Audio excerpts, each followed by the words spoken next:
الحمد لله وحده والصلاة والسلام على من لا نبی بعده اما بعد۔ دوستو اور بھائیو، اللہ تعالیٰ ذکر کرنے والے بندے سے بہت زیادہ محبت فرماتے ہیں، اور اللہ تعالیٰ کی محبت کا ایک اندازہ تو یہ ہے کہ وہ اپنے بندے کا تذکرہ اپنے ملائکہ میں کرتے ہیں، اور اس طرح اللہ تعالیٰ کی محبت کا دوسرا انداز یہ ہے کہ وہ اپنے بندے کے ذکر والے کلمات کا جواب دیتے ہیں اور اس کی تصدیق فرماتے ہیں۔ ذکر توحید کے بارے میں رسول اللہ صلی اللہ علیہ وسلم نے فرمایا ہے کہ جب بندہ لا الہ الا اللہ وحدہ لا شریک لہ لہ الملک ولہ الحمد وہو علی کل شیء قدیر اپنی زبان سے ادا کرتا ہے تو اللہ تعالی جواب میں ارشاد فرماتے ہیں کہ میرے بندے نے سچ بولا ہے،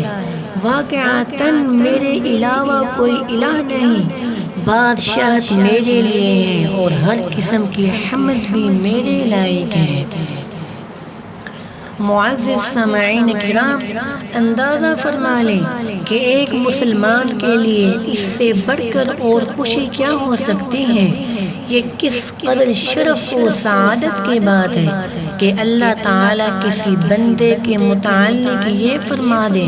کہ میرے بندے نے سچ بولا ہے، اور آپ یہ سعادت آپ ہر لمحہ حاصل کر سکتے ہیں۔ اس ذکر توحید کو ہر وقت گنگناتے رہیں اور اللہ تعالیٰ کی محبت بری گواہی اپنے حق میں لکھواتے رہیں۔ آج اگر باپ بیٹے کی بات سن کر یہ کہہ دے کہ اے میرے بیٹے تو نے سچ بولا ہے، تو بیٹے کی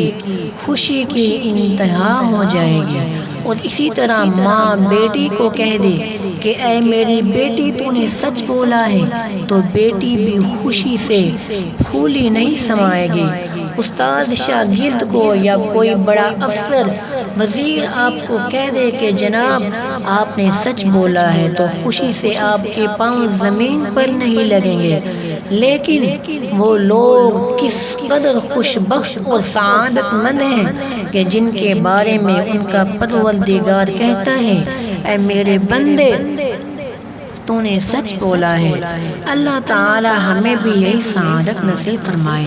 آمین۔ سبحان ربک رب العزت عما یصفون وسلام علی المرسلین والحمد للہ رب العالمین۔